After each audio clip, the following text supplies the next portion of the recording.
Ok, bon, je suis super heureuse de te retrouver aujourd'hui, Nathalie, que, parce que j'avais envie de te demander un petit peu ton témoignage, ton retour d'expérience sur le programme Ma Maison Sérénité. Et donc, toi, tu as fait ce programme il y a quelques mois. Tu n'es pas encore tout à fait sorti d'ailleurs, hein, c'est encore en cours pour toi. Et j'aimerais un petit peu que tu nous dises, tu étais dans une relation un peu particulière avec ta maison, hein, au moment où tu es rentrée dans le programme. Tu étais pas tout à fait dans une relation d'amour avec elle. J'aimerais que tu nous en dises un petit peu plus, que c'était quoi ce désamour que tu avais pour ta maison, comment ça se manifestait en fait. Mais en fait, je ne me sentais pas bien.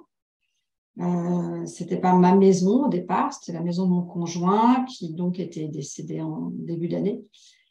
Et moi, j'ai hérité de cette maison-là, mais en me disant, de toute façon, c'est pas ma maison, c'est pas ça que j'aurais choisi, et j'ai pas le choix, parce que je me disais à l'époque, ben, j'ai pas le choix pour des raisons économiques, je suis obligée de rester dans cette maison alors que je m'y plais pas et que c'était voilà, c'était pas la mienne en fait. Donc, je n'aimais C'est pas là ce que cette. tu évoques, ouais, parce qu'il y a la notion du choix qui était là. Tu avais l'impression de subir, C'est ça. effectivement, hein. Ouais. Oui, Ouais. de me dire, bon, je suis obligée d'y rester.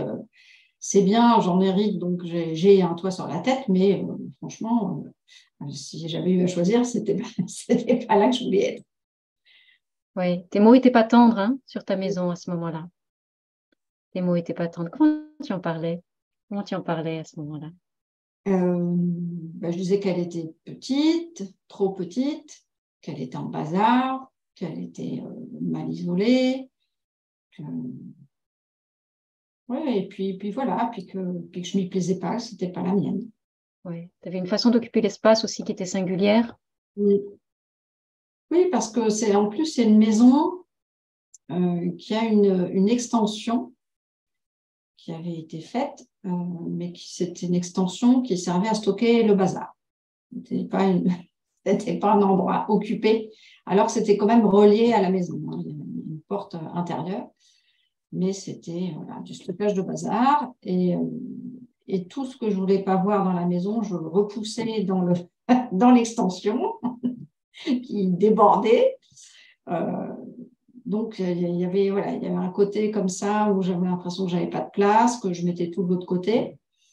Et puis, ben, je ne sais pas si j'en parle maintenant au fil du programme, ce qui s'est passé, mais effectivement, j'occupais finalement très peu de place dans la maison que je trouvais trop petite. Ouais. Il y avait donc cette fameuse pièce bazar que tellement de gens ont finalement aussi, qui est tellement l'illustration de plein de choses. Et du coup, alors, c'est quoi cette transformation que tu as faite là pendant ces 12 semaines qu'on a passées ensemble? C'est quoi? Quelle a été ta plus belle transformation? Ce qui t'a vraiment marqué si tu devais donner une chose? Ben, c'est tellement une autre façon de considérer les choses. C'est un changement de regard à 180 degrés. Euh, de, du coup, maintenant, ma maison, déjà, je l'aime. Je l'occupe maintenant, je l'exploite, enfin, je l'investis entièrement. Je parle de juste maison, sans parler d'extension. Mais maison, je l'investis, alors qu'avant, je devais l'investir, je crois que je l'investissais à 50% en fait. Maintenant, je l'investis complètement. Et ouais, ouais, vraiment, le changement, enfin, c'est plus du tout le même regard, c'est plus du tout la même façon de la considérer. Maintenant, il y a une relation, en fait. Ça a changé ton quotidien avec elle? Ouais, complètement. Qu'est-ce qui a changé du coup dans tes projets, dans ta façon Bah, de... dans les projets, il y a un gros projet là, bon, c'est pas encore acté parce que j'attends l'administration, savoir si j'ai le droit de le faire. Mais j'ai déposé un dossier finalement pour séparer le terrain en deux, l'arrière de la maison, le terrain qui est à l'arrière de la maison, pour le mettre en vente. Donc, ça fait que ça coupe le terrain en deux et ça coupe aussi l'extension en deux. C'est-à-dire que je garderai qu'un petit morceau et en plus, ce petit morceau, je le séparerai de la maison. Enfin, je fermerai ce sera autre chose. Ce sera éventuellement un autre bâtiment, un peu de stockage, peut-être autre chose plus tard. Mais en tout cas, ça ne fera plus partie de la maison. Et ce qui me permet en fait de vraiment me recentrer sur la maison et pas d'avoir un espace qui finalement, je croyais qu'il était petit, en fait, qui était grand. Parce qu'en fait, la maison, pour situer, la maison fait 60 mètres carrés, mais l'extension de bazar fait 35 mètres carrés. Et voilà. Et puis le terrain, 600 mètres carrés.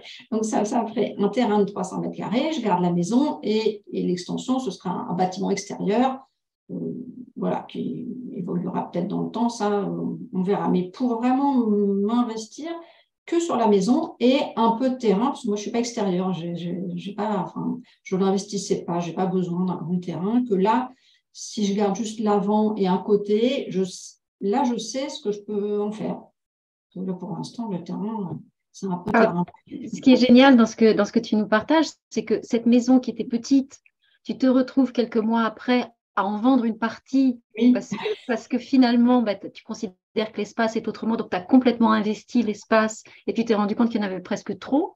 Donc, et tout à l'heure, tu parlais de tes contraintes financières qui t'enfermaient, qui t'obligeaient à rester dans cette maison. Aujourd'hui, cette maison, elle devient un levier pour générer en fait des ressources auxquelles tu n'aurais même pas pensé. Ah non, pas du tout, pas du tout. Alors avant le programme, ça ne m'était pas venu à l'idée du tout, quoi. Et c'est là que c'est spectaculaire. En fait, tu as fait une transformation phénoménale parce que tu as vraiment cette maison qui était, où tu étais vraiment, comment dire, il y avait une relation qui était vraiment heurtée et qui était en opposition, voilà, en résistance.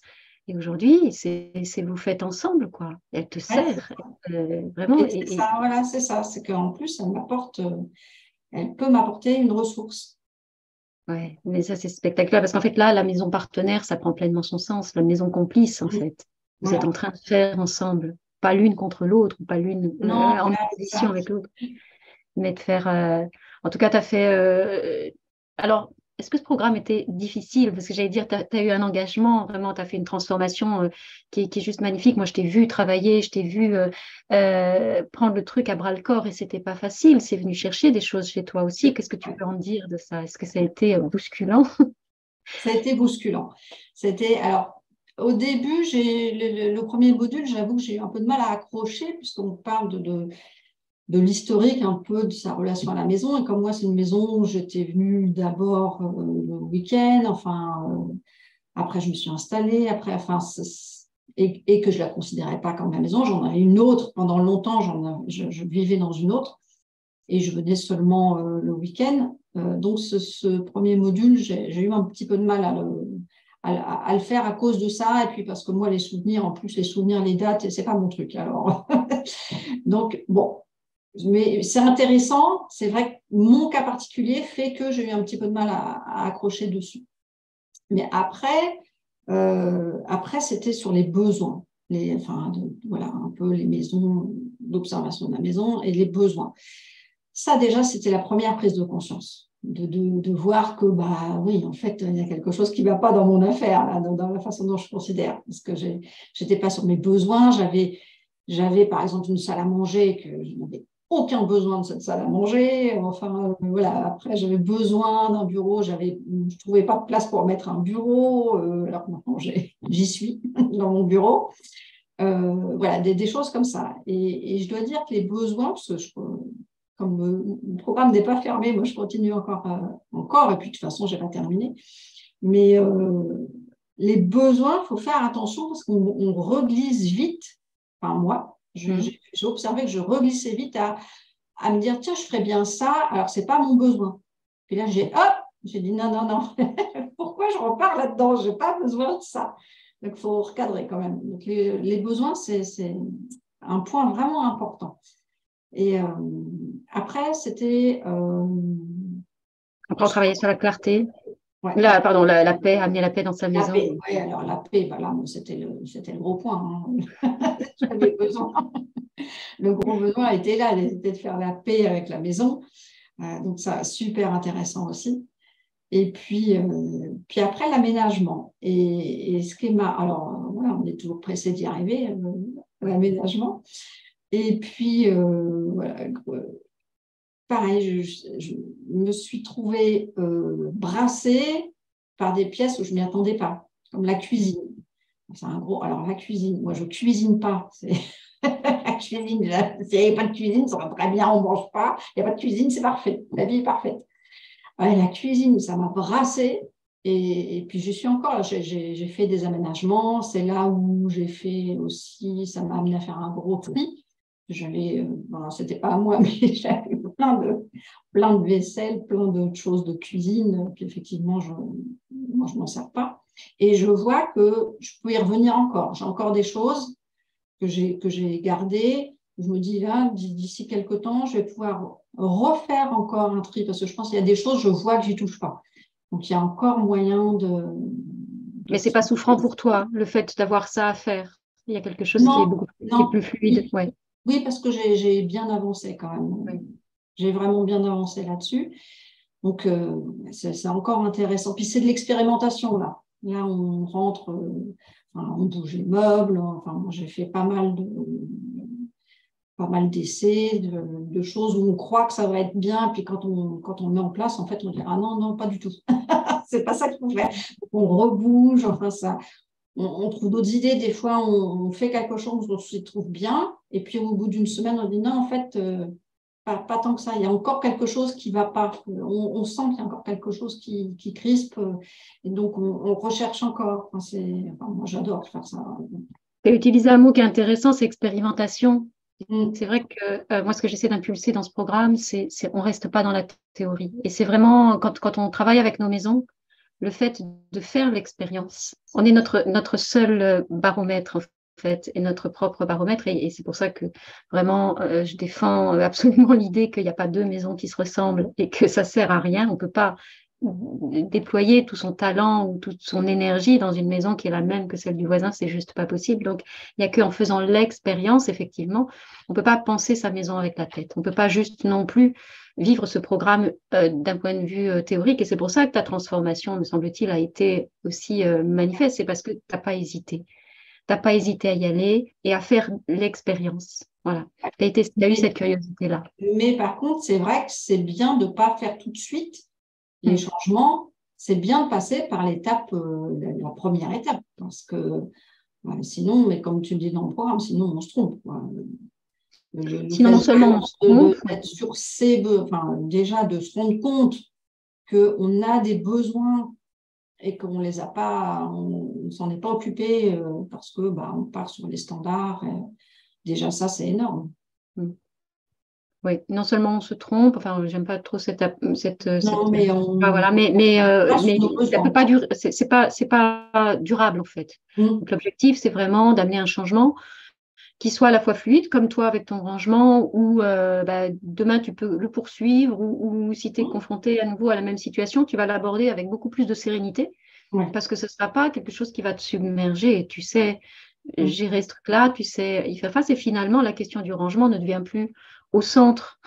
Elle se gère de fait parce que tu es en train de regarder comment ta cuisine pourrait être l'espace dont tu as besoin, comment ta pièce de vie pourrait être l'espace dont tu as besoin. Et donc, en fait, les choses se rangent naturellement. Elles se mettent en place, elles trouvent leur place à partir de là. Pas parce qu'il faut ranger, pas parce qu'il faut faire beau, pas parce qu'il faut faire propre, mais parce que ça fait sens. Et ça, c'est l'expérience. Ouais. Voilà. Et c'est super. En tout cas, moi, je suis super heureuse de voir effectivement tout le chemin que tu as fait. Et puis effectivement, tu partais aussi vraiment d'une situation de désamour. Et j'ai été vue, alors je ne sais pas ce que tu pourrais nous en dire, mais moi, j'ai vu ton énergie à toi remonter pendant le programme. Oui. Ça a été au moment de la pièce de vie. Dans la pièce de vie, c'est vrai que la pièce de vie, je faisais un petit peu tout. En plus, c'est une cuisine. La cuisine était vraiment ouverte et débordée sur la pièce de vie. Je concentrais tout sur cette pièce-là. Et quand j'ai commencé à bouger, ça faisait un couloir, j'avais un canapé où on passait devant quand on passait d'une pièce à une autre. Enfin, et quand j'ai commencé à trouver un coin, alors, en retirant cette fameuse salle à manger qui ne servait pas, d'y mettre un salon, de déplacer une table pour le repas, mais qui soit que pour moi, en fait.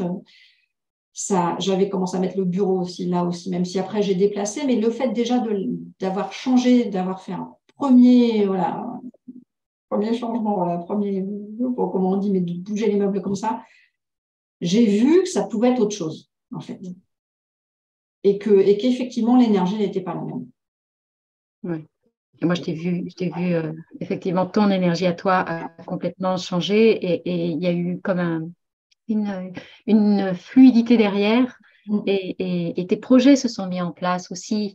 Ce que tu nous as partagé à ce moment-là, c'était, il y avait plus du tout, on n'était plus avec Nathalie qui était enfermée dans cet espace où elle subit quelque chose, mais tu redevenais, j'ai envie de dire, maîtresse en la demeure. Tu redevenais pilote aussi d'un projet avec la complicité de ta maison. Et ça, c'est juste énorme.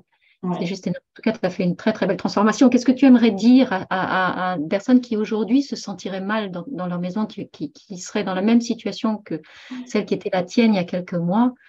Qu'est-ce que tu aurais envie de leur dire pour qu'ils puissent eux aussi remettre de l'air là-dedans et puis faire cette transformation à leur tour? Effectivement, ce programme-là, on ne s'imagine pas, enfin, franchement, je ne m'imaginais pas que ça irait aussi loin. Parce que ça vient nous chercher. Alors, faut pas quand je dis que ça abrace, c'est pas non plus, on ne fait pas une dépression. Hein. C'est juste, effectivement, ça vient chercher des choses auxquelles on ne s'attendait pas. C'est plus ça. Mais ça permet aussi, il y a chaque semaine cette connexion à la maison, la petite méditation, mais enfin oui, une petite mini-méditation pour se connecter. C'est quelque chose qu'on ne fait pas non plus d'habitude.